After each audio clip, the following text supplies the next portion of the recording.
Welcome back. It's Jocelyn Graham from Nutrition Synergy. Excited to kick off our last week of our Plank to Plate Challenge. Welcome back to week 5 of the Plank to Plate Challenge with Nutrition Synergy and Btone. Hopefully you've all learned a little something throughout this journey. And today we're going to talk about more of a hot topic, something a little controversial and something I do get a lot of questions about, and this is gut health. So gut health and what's known as your microbiome. So the microbiome, or your gastrointestinal tract and the bacteria in there, is a booming area of interest. So this organ, your GI tract from sort of head to toe, is about 30 feet long. So it's one of the largest organs in your body, and it's home to about 100 trillion different bacteria, which is pretty incredible. Everyone's gut microbiome is going to be a little bit different. There's some good, some bad bacteria, and there's definitely ways to help cultivate the good and get rid of the bad through eating patterns and certain foods. So we're going to talk about that today. The reason this is such a booming area of interest is there's been a lot of connection between your gut health and weight management, immunity, certain disease states, and the gut is now known as your second brain, so there's definitely a gut-brain connection that should not be overlooked. Because of this, there's lots of areas of interest, people sort of looking at healthy bacteria, how to cultivate this, how to what's known as tend your inner garden. And we'll talk a little bit about prebiotics, probiotics, and fermented foods today to help you eat as healthy as possible to cultivate that healthy bacteria and prevent certain diseases or treat anything that you have going on now. So our first topic today is going to be prebiotics. What are they? Do you need to supplement, and how do you add them to your diet? A prebiotic is defined as a substrate that is selectively utilized by host organisms, conferring a health benefit. So this may include carbohydrate foods that we've talked about that can sort of help ferment in your gut. They can also include something known as polyphenols, which are phytochemicals we talked about in our fruit and vegetable lecture. This includes flavonoids, it includes phenolic acid, proanthocyanins, and resveratrol.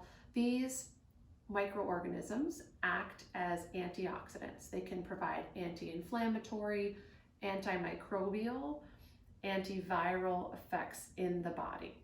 So basically, prebiotics are utilized by the gut to enhance our health.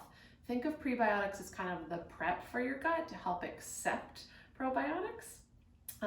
These are found in pretty common foods and some of my favorite foods. So coffee and tea, cocoa and chocolate, wine, certain grains, whole grains, not refined obviously, soy foods, yogurt, certain nuts and seeds that we've talked about, also found in fruits, in particular berries. So these foods are really easy to find. They're really healthy to include. We've talked about the health benefits of many of these foods, and there's really no need to supplement a prebiotic. There has been one study showing a benefit on lactose intolerance when you supplement with an oral prebiotic. But other than that, these are foods you should be able to find around and kind of add to your diet to help just prepare your gut to accept the healthy bacteria. Now, probiotics, on the other hand, are defined as live microorganisms that can confer positive health benefits on the host after oral administration. So think again of prebiotics as preparing the gut, and probiotics are the healthy bacteria. So in order to have the benefit of the probiotic and the prebiotic, you need the other. So they're kind of two things you want to think about including together. There's been several strains that we've found in the literature that have positive effects on health.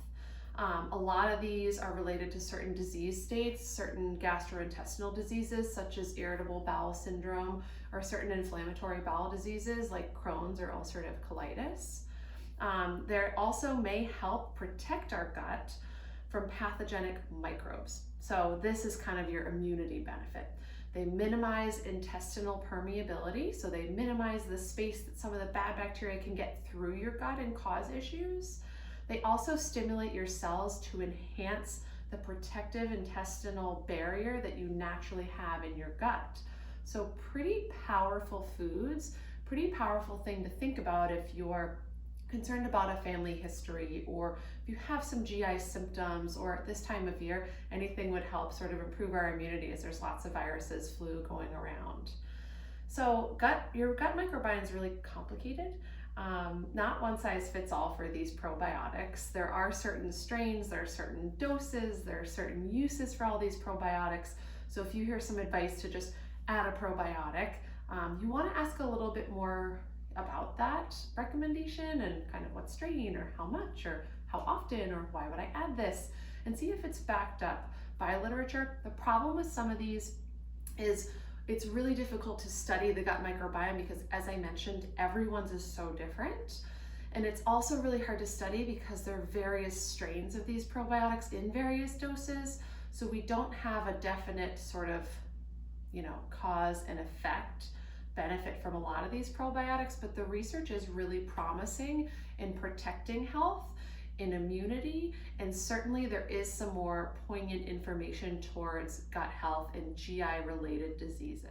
So this is an example of a typical dietary supplement if you're considering adding a probiotic to your diet and what the label will look like. So a couple things you want to make sure that you point out. I will make this handout available on Facebook for you.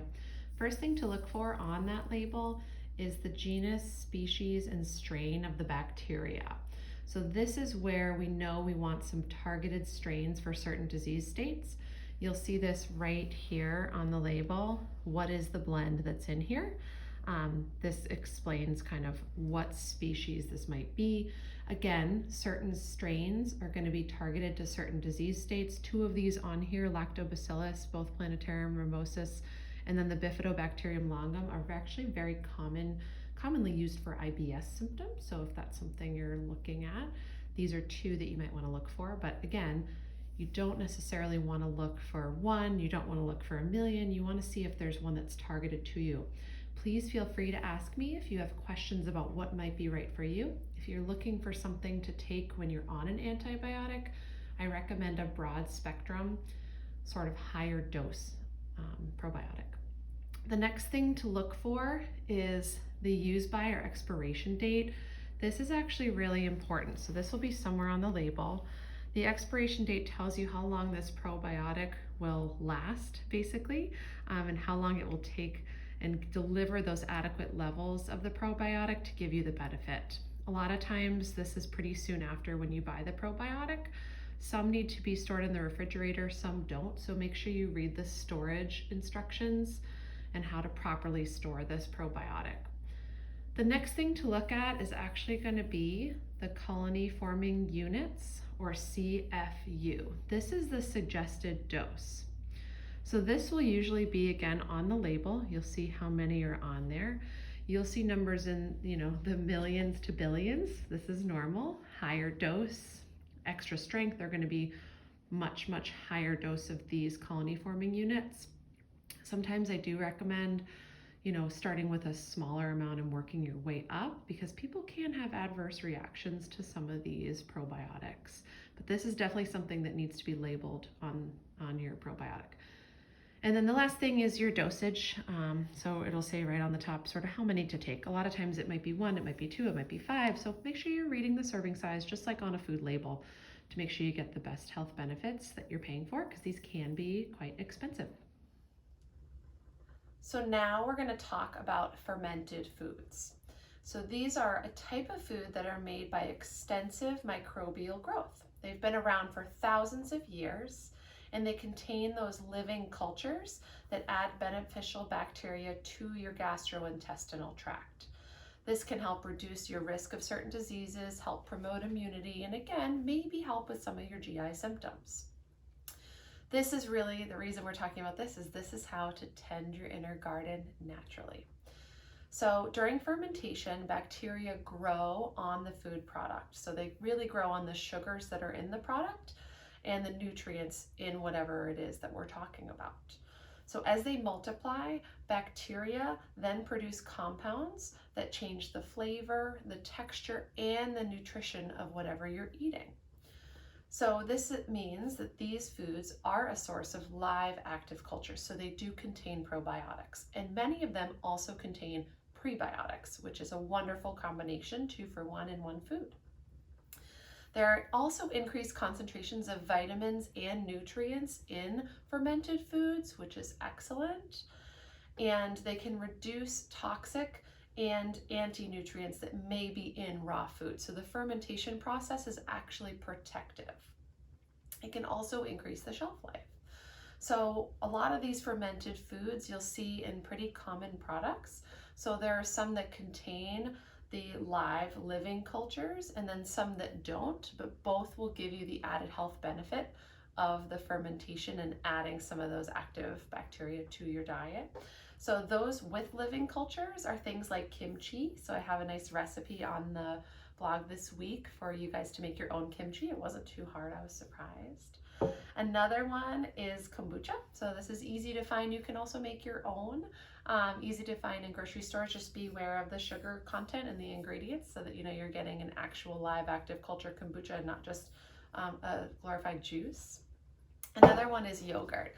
So again, really common, easy to find. A lot of you are eating yogurt day to day. This is an example of a fermented food with live and active cultures. Other examples are sauerkraut and cured olives. So these are great ways to add living bacteria to your diet. Another example are those that don't have the living cultures, but they still can help you. And these are the ones you want to choose if you have some GI symptoms like IBS, because the fermentation process can increase the FODMAP content of the food that you're eating. So these are going to be things like sourdough, tempeh, soy sauce, for instance, miso, chocolate, and beer and wine. So these are a couple that you could easily add to your diet.